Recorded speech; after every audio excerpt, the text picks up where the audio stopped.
Olá, caros alunos! Mais uma vez estamos juntos para dar continuidade ao capítulo 3 do livro didático de todos, do Ezequiel de Souza Brito, que tratou aí da América Portuguesa. Vamos dar continuidade a este conteúdo. Na última aula nós percebemos como foi esse processo inicial da ocupação aqui na América por conta dos portugueses e também dos holandeses. Apresentamos do escambo à colonização, que foi necessária naquele momento. Ainda foi estudado no vídeo anterior que os franceses, eles também praticaram o escambo, fazendo aliança aí com os tupinambás, que eram rivais dos tupiniquins.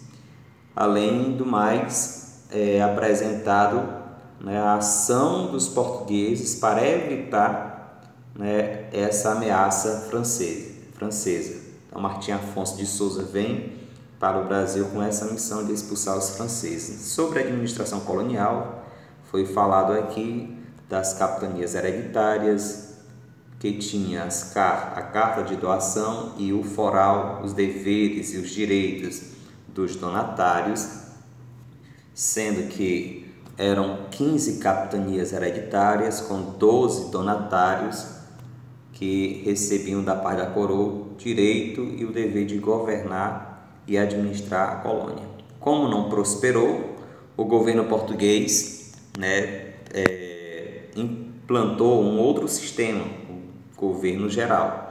Não desapareceu a priori as capitanias hereditárias, mas agora estaria subordinada a um só governo. Temos aí o Tomé de Souza como primeiro governador geral, posteriormente Duarte da Costa, e por último vamos ter aí o Mendes Sá. Falamos ainda da invasão ou da ocupação francesa na região que hoje nós chamamos do Rio de Janeiro, através dos huguenotes, que eram calvinistas franceses. Percebemos mais ainda que eles foram expulsos no governo de Mendes Sá e que ele também adotou algumas medidas administrativas, dividindo o Brasil em duas partes, no caso o estado do Maranhão e o estado do Brasil. Ainda sobre a administração colonial, foi percebida a ação das câmaras municipais, que tinham funções territoriais, e sobre a economia, o plantation, no caso a cana-de-açúcar, foi utilizado como produto, o capital empenhado era de boa parte de comerciantes e a mão de obra vinha da África, era a mão de obra escravizada. Dentro da economia brasileira, não apenas prevaleceu aí a grande propriedade privada com o destino para exportação apenas, mas desenvolveu produtos para o mercado interno. São gêneros que também fomentaram aí o mercado interno. Além do mais, temos a presença aí da criação do gado. Então isso foi que nós estudamos no vídeo anterior, e a partir de agora vamos perceber sobre as sociedades coloniais.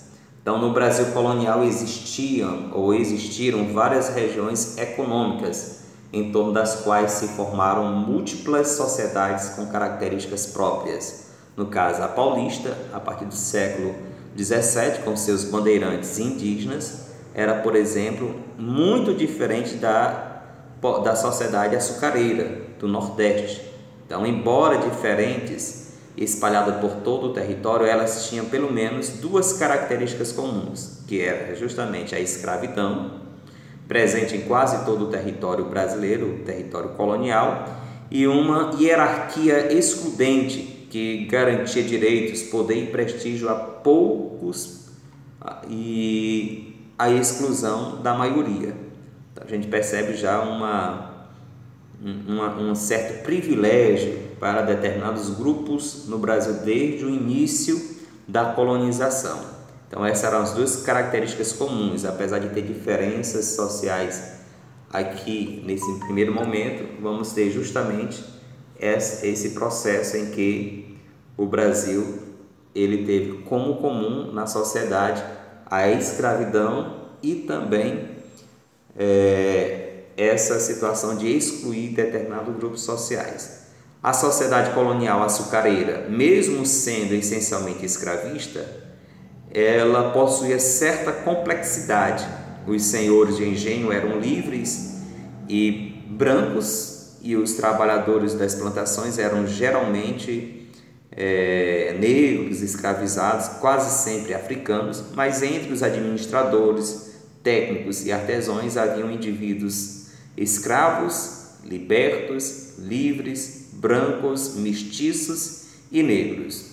Os senhores de engenhos, que eram os donos da cana-de-açúcar, eles faziam parte do grupo dominante da sociedade açucareira e se consideravam aí a nobreza da terra, conforme as palavras do historiador pernambucano Evaldo Cabral de Melo.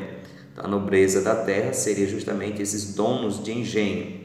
No início do século XVII, eles já constituíam um grupo social razoavelmente estruturado e unido por casamento entre os membros.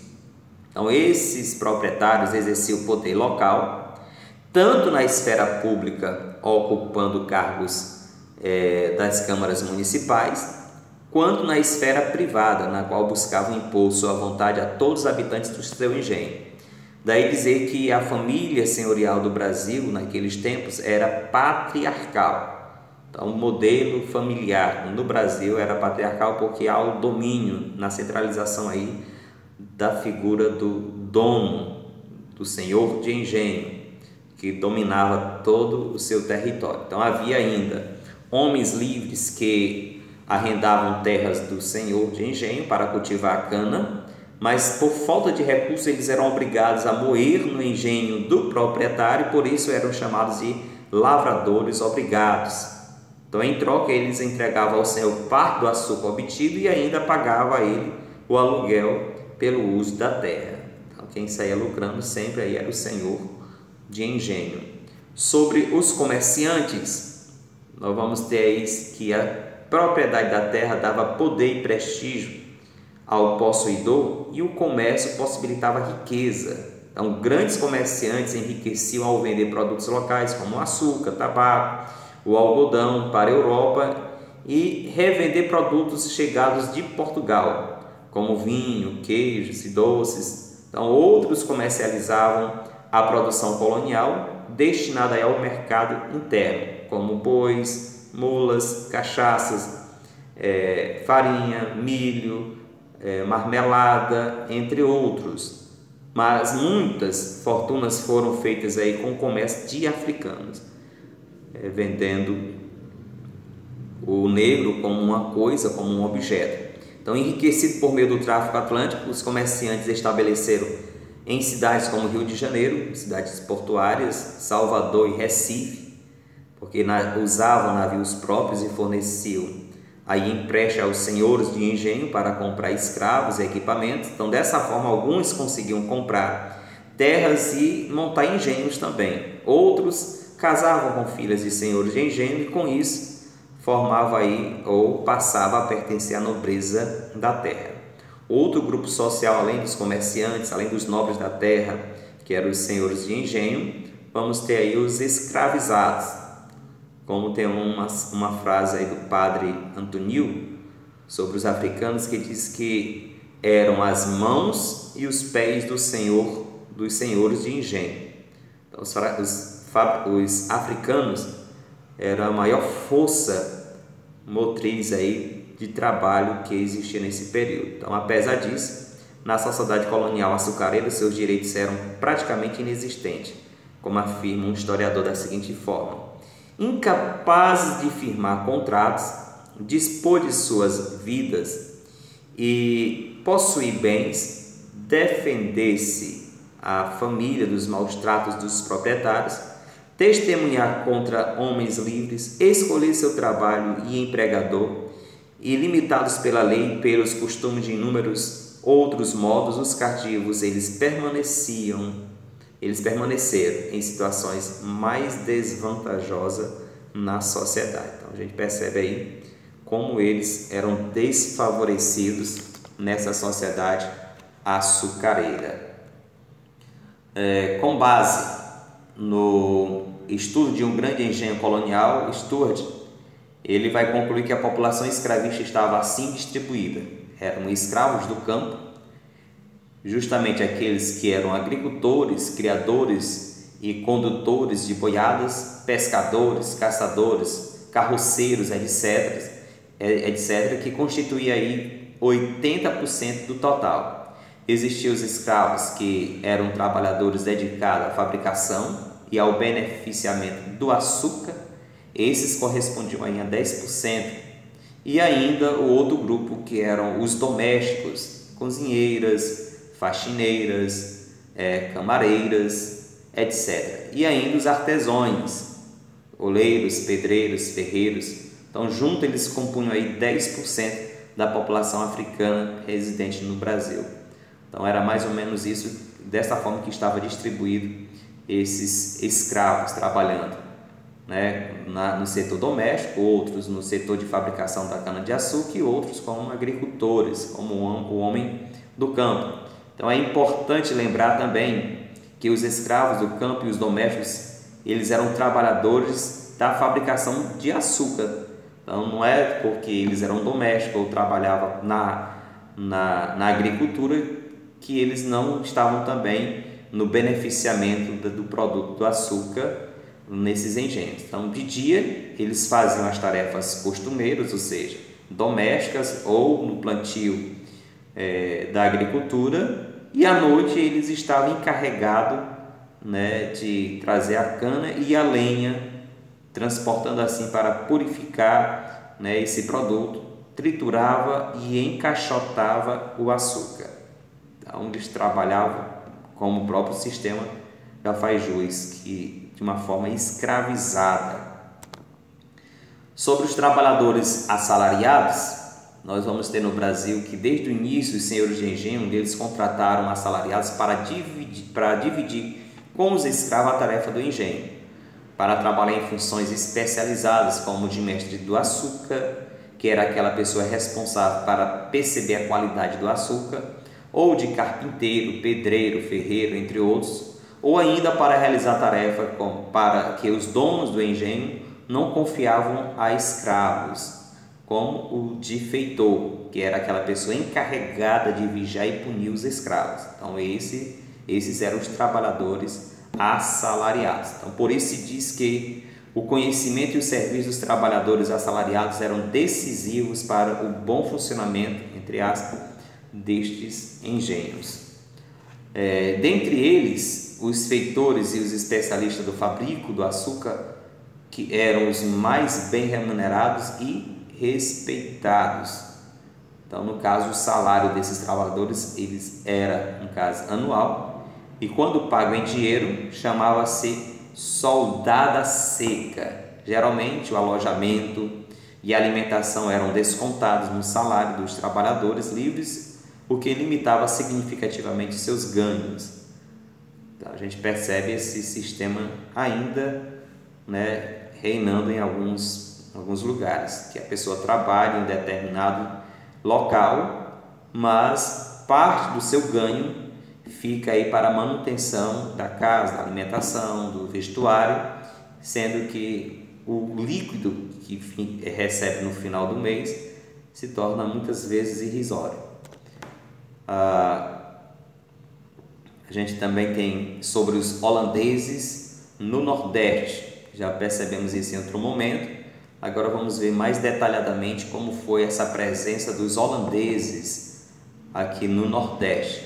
Então, no século XVII, os holandeses invadiram o Nordeste açucareiro por 2 vezes. Para compreendermos a razão dessas invasões, é bom contextualizarmos o que está acontecendo lá na Europa.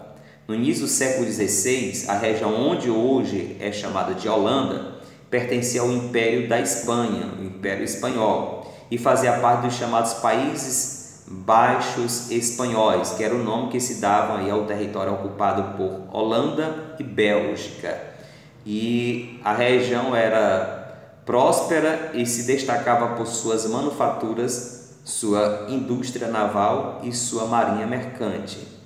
O Império Espanhol, que à época era imenso, ficou ainda maior em 1580, quando o rei de Portugal Dom Henrique morreu sem deixar herdeiro. Então, neste momento, pela disputa do trono português, quem venceu foi justamente um parente do rei que foi morto, que o nome dele era Filipe II, que era o rei da Espanha. Com isso, ele assumiu o reinado da Espanha e o reinado de Portugal. A esse processo se chamou União das Colônias Ibéricas, ou União Ibérica, que vai durar até 1640. Então, as possessões da Espanha e as possessões de Portugal se tornam agora de um só rei. E os domínios de Filipe eram tão vastos que à época se dizia que deles o sol nunca se punha, ou seja, mostrando a imensidão do império agora espanhol. Então, durante esse período, os adversários da Espanha tornavam-se também adversários de Portugal. Então, perceba que isso foi o caso dos Países Baixos espanhóis. Então, a Espanha tinha dificuldade de relacionamento com a Holanda, principalmente. Então, quando os espanhóis tornam-se os donos do Brasil atual, ou seja, quem comanda a colonização aqui da América Portuguesa, do Brasil, já não é mais o rei de Portugal, mas o rei da Espanha. Agora o Brasil tem um inimigo, que é a Holanda, e aí os holandeses vêm invadir as possessões não de Portugal, mas da Espanha. É justamente nesse contexto que vai aparecer aí os holandeses aqui no Nordeste, perdão. Então, para custear as guerras da Europa, Filipe II na Espanha vai aumentar os impostos cobrados dos Países Baixos espanhóis e lançou violenta campanha de perseguição aos protestantes que residiam nessa região. Então, Filipe, ele aumenta esses impostos a esses Países Baixos e provocando a ira desses habitantes. Então, os habitantes de 7 províncias do norte dos Países Baixos, que eram na sua maioria protestantes, eles reagiram entrando aí em guerra contra a Espanha. Então, em 1581, proclamaram a independência, constituindo aí a República das Províncias Unidas, ou simplesmente Holanda. Então, os holandeses se tornam independentes agora, né, dos domínios espanhóis e começa agora a saga para dominar áreas que pertenciam à Espanha, a grosso modo. Então, após a independência, esses mercadores holandeses, eles continuaram minando o poderio espanhol e em 1602 eles criaram a Companhia das Índias Orientais, que visava a conquista dos domínios luso-espanhóis na Ásia. Então, diante disso, o que Filipe II faz? Ele reage proibindo os holandeses de comerciar com Portugal e suas colônias. Então, os holandeses que tinham um bom relacionamento comercial com Portugal e as suas colônias, agora é proibido pelo rei da Espanha. Então, os holandeses agora decidem o quê? Invadir as colônias portuguesas, tanto na África como aqui na América. Então, isso contextualiza essa invasão holandesa no Nordeste. Então, para isso, criaram em 1621 a Companhia das Índias Ocidentais, que tinha como principal alvo o controle sobre o açúcar no Nordeste brasileiro. Então, o maior produtor mundial de açúcar. Então, na época, os postos de fornecimento de escravos no território africano. Então, a invasão, primeiramente na Bahia, foi a primeira invasão holandesa, que além de possuir muitos engenhos na Bahia, estava em pleno funcionamento, era o centro político do Brasil. Então, eles chegaram a Salvador em maio de 1624 com 3.300 homens, uma frota de 26 navios e 450 canhões. Eles prenderam o governador português e o substituíram por um holandês, o Van Dort. E a população brasileira, ou seja, a população aqui do Brasil, por sua vez, retirou-se para o interior e lá começaram a organizar uma resistência contra os holandeses. O líder dessa resistência foi o bispo Dom Marcos Teixeira. que apresentava aí a luta contra os holandeses como uma cruzada contra os hereges. Então, os holandeses aí foram vistos aí como verdadeiros bruxos, hereges, por isso o combate também poderia ter ou teve esse cunho religioso. Então, uma vez que, como vimos, os invasores eles eram protestantes. Então, isso é importante frisar, porque há no contexto, não apenas aqui, mas na Europa, esse conflito entre protestantes e católicos, sendo que nessa invasão está evidenciado esse conflito, considerados os protestantes como hereges, e agora esse bispo combate contra eles, contra esses holandeses. Então, uma das táticas da resistência foi a guerra de emboscadas, que eram divididos em pequenos grupos os combatentes que saíam nas matas e se lançavam contra o inimigo de surpresa, impedindo assim o avanço aí à região dos engenhos. A Espanha, por sua vez, vai enviar aqui para o Nordeste uma esquadra com 52 navios e 12 mil homens, comandados aí por Dom Fradique de Toledo Osório, que forçou os holandeses a bater em retirada em 1625. Então, 2 anos depois, os holandeses voltam a atacar, agora liderado por Pierre. Ele saqueou o porto de Salvador, levando consigo açúcar, fumo, algodão e pau-brasil. E na volta para a Holanda, eles capturaram a frota de prata espanhola, que transportava aí a produção anual desse metal do vice-reino do Peru para a Espanha. Então, a gente tem esses conflitos aí nesse período. Além da invasão na Bahia, os holandeses agora vão invadir Pernambuco. Então, com os ataques realizados, os holandeses eles reuniram recursos e invadiram novamente o Nordeste açucareiro, mas dessa vez o alvo foi Pernambuco. Em fevereiro de 1630, eles desembarcaram no litoral pernambucano e conquistaram em Olinda e Recife com relativa facilidade. Então, sob a liderança de Matias de Albuquerque, a população local destruiu tudo que pudesse ser útil aos invasores. Então, a população ficou destruindo aí os armazéns, navios, construções, para não deixar apoio para os outros invasores holandeses, uma vez que podemos também relacionar parte dos portugueses com invasores nas terras americanas. E se retirou aí para o interior. Então, lá ergueu o Arraial de Bom Jesus, que foi o quartel-general de onde deveriam partir os ataques contra os holandeses. Então, a tática da resistência luso-brasileira foi, uma vez mais, a guerra de emboscada.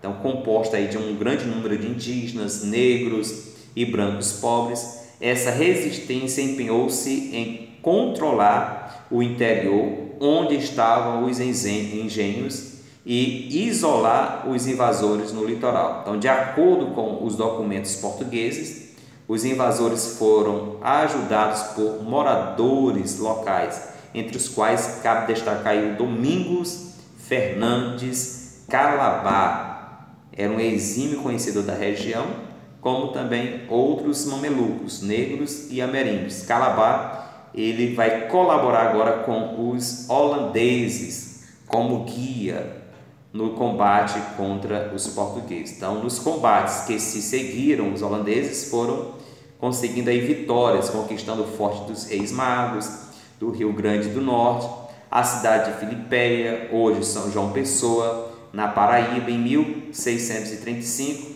o Arraial de Bom Jesus, no interior pernambucano. Então, diante disso, Matias de Albuquerque ordenou a queima dos canaviais e retirou-se com suas tropas para Alagoas. Então, antes, porém, eles conseguiu prender Calabar e mandou executá-lo. Então, aqui Calabar se tornou uma figura de traição para os luso-brasileiros. Então, eu gosto de destacar que Calabar ele foi traidor com relação aos portugueses, mas ele foi um herói com relação aos holandeses. Então, vai depender do ponto de vista, do olhar de cada um com relação a isso aí. Uma vez que ajudar português ou ajudar holandês, se tiver a perspectiva americana, ele é traidor de ambas as formas. Então, segundo o historiador pernambucano Evaldo Cabral de Melo, um especialista no assunto, o motivo da execução de Calabar foi queima de arquivo, pois ele sabia demais. Os holandeses passaram a ser os donos novos agora do Nordeste, na região onde se deu a Guerra do Açúcar. A situação agora era desoladora. Então, plantações estavam queimadas, gado estavam mortos, engenhos estavam destruídos e escravos fugiram. Muitos deles haviam se refugiado no Quilombo dos Palmares, que é uma terra do atual estado de Alagoas. Então, para voltar a lucrar com açúcar no litoral, os holandeses precisavam reativar a produtividade e organizar a administração nas áreas conquistadas. Para isso, em 1637, o conde João Maurício de Nassau foi nomeado governador dos domínios da Holanda na região nordestina. Com esse governo de Nassau, que vai adotar uma política de conciliação de interesses, Maurício de Nassau ele tomou 3 medidas decisivas para a sua administração. Primeiro, ele vai fornecer aos senhores de engenho empréstimos e crédito para a compra de equipamentos de escravos, conseguindo assim o apoio de boa parte desses senhores de engenho. Vai defender a tolerância religiosa, uma vez que ele era protestante, mas permitiu que católicos e judeus praticavam aí suas religiões livremente, sem perseguir nem católicos e nem judeus. Então, animando-os a colaborar com os holandeses, então ordenou a tomada de importantes entrepostos aí de escravos no litoral africano. Já em 1641, os domínios holandeses abrangiam territórios que iam de Sergipe ao Maranhão, ou seja, praticamente toda a costa aí do litoral, todo o litoral nordestino, e incluía os mais importantes entrepostos de escravos africanos do século XVII. Negociando escravos e açúcar, os holandeses ampliaram cada vez mais os seus lucros nessa região. Vieram também artistas e cientistas da Holanda. Então, Nassau ele vai se empenhar no incentivo à produção cultural, trazendo pintores, paisagistas, que retratavam aí as plantas, animais, pessoas e edificações do Nordeste do Brasil. Além de pintores, ele trouxe cientistas que se dedicavam aí ao estudo da região, como alguns se destacaram na época, para documentar a fauna e a flora. Então, o governo de Nassau vai instalar sua capital em Recife e ali realizou uma série de importantes obras, calçou ruas, abriu canais por onde transitavam barcas, mercadorias e pessoas, drenou áreas alagadiças, construiu pontes que ligavam o antigo porto à ilha de Antônio Vaz e esta ao continente. Então, nessa ilha criou um jardim botânico, um zoológico e construiu o Palácio das Torres, ou Palácio de Friburgo, então, que era a residência oficial e sede do governo holandês aqui no Nordeste. E esse conjunto de obras deu-se o nome de Cidade Maurícia, uma homenagem ao Maurício de Nassau, que atualmente é o bairro de Santo Antônio. Bom, Portugal agora vai restaurar o seu trono. Embora os holandeses lucraram com o açúcar no Brasil, Portugal vai se encontrar exaurido economicamente e responsabilizava aí a União Ibérica por essa situação. Então, diante disso, os portugueses promoveram uma revolta separatista. Lembrem vocês que Portugal está dominado agora pelo rei da Espanha e agora eles querem se separar da Espanha, libertar aí, da Espanha, no episódio conhecido como Restauração. Nesse momento que Dom João IV da dinastia de Bragança ocupou o trono de Portugal e no ano seguinte firmou com a Holanda um acordo de paz por 10 anos. E aí no Brasil vai ter uma repercussão com relação a isso. Em busca de lucros, a Companhia das Índias Ocidentais retirou Nassau do governo em 1644, enviou novos governantes para cá, com a missão de cobrar o dinheiro emprestado por Nassau aos senhores de engenho que não tinham pago e restringiu o crédito dado a eles. E aí vai ter uma luta contra os holandeses. Então, os novos governantes do Brasil holandês, eles mostraram-se intolerantes, diferente de Nassau, confiscando terra dos senhores de engenhos endividados, proibindo a livre prática da religião católica. Reagindo a isso, os senhores luso-brasileiros, eles enganjavam em 1645 numa guerra contra os holandeses, conhecida aí como a Insurreição Pernambucana, uma tentativa agora de expulsar os holandeses do Nordeste.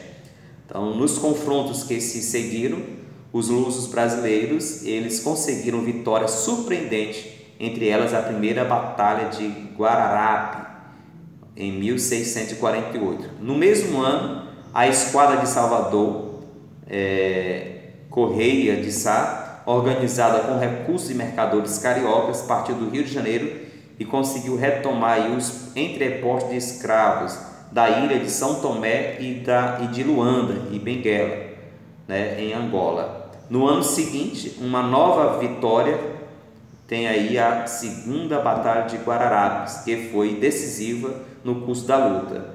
E a guerra se prolongou até 1654, quando os lusos brasileiros venceram os holandeses na Campina de Taborda, em Pernambuco, forçando os holandeses a saírem do Brasil, a irem embora dessa região.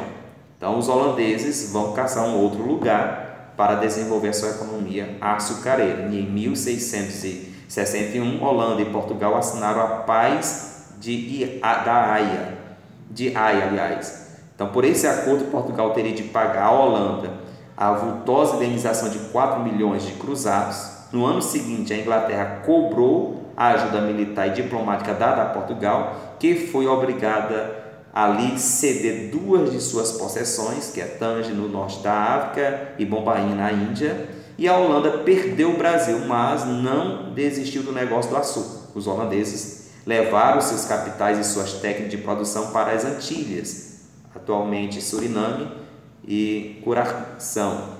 Então, onde eles montaram aí engenhos bem-sucedidos e passaram a concorrer com os produtores do Brasil. Houve no Brasil a Guerra dos Mascates, que em razão da queda do preço do açúcar provocado justamente pelos holandeses na Antilha. Então, no exterior, teve essa guerra agora contra os holandeses. O senhor de engenho de Olinda, eles vão contrair dívidas com os comerciantes portugueses e esses, por sua vez, vão cobrar juros extorsivos e tomaram terra desses devedores e assim faziam fortuna. Então, com o passar do tempo, as tensões entre os devedores de um lado e os credores de outro transformaram, né, essa rivalidade declarada, com a intenção agora de ridicularizar os comerciantes de Recife. Os senhores de engenho de Olinda os apelidaram de mascates. Então, eles viessem enriquecidos com os comerciantes, tinham pouco poder, pois Pernambuco havia uma Câmara Municipal e a Olinda, que era controlada pelos senhores de engenho local. Em busca de poder e prestígio, eles pediram ao rei de Portugal que o seu povoado fosse elevado agora à vila, ganhando assim uma Câmara Municipal própria, com a solicitação feita em 1710, onde ergueram o Pelourinho, que é o símbolo da autoridade da Constituição Autônoma daquele município, dessa região. Então, esses senhores de engenho holandeses, de Olinda, aliás, vão reagir invadindo Recife e destruindo o Pelourinho, ou seja, não permitindo que essa região tenha autonomia. Então, alguns deles, como Bernardo Vieira de Melo, eles clamaram por um governo autônomo para Pernambuco, mas a maioria dos senhores de engenho queria agora garantir sua participação no governo da capitania. Então, como resposta a isso, o comerciante de Recife partiram para a guerra, chamada Guerra dos Mascates, que se desenrolou entre 1710 e 1711. A metrópole interveio, Portugal vem intervir nesse conflito, enviando um novo governador a Pernambuco, Félix José Machado, que anunciou o perdão geral dos envolvidos. Quando os proprietários de Olinda se desarmaram, o novo governador perseguiu seus líderes, a começar por Bernardo Vieira de Mello, que foi preso e condenado pelo crime de lesa majestade, ou seja, crime contra a coroa portuguesa. Então foi a primeira vez que a coroa portuguesa contrariou de forma explícita os interesses dos senhores de engenho, conhecida aí como a nobreza da terra. Então, com isso, nós concluímos nosso conteúdo do capítulo 4, perdão. No próximo vídeo estaremos estudando o capítulo 5. Fiquem todos na paz e Deus abençoe a todos.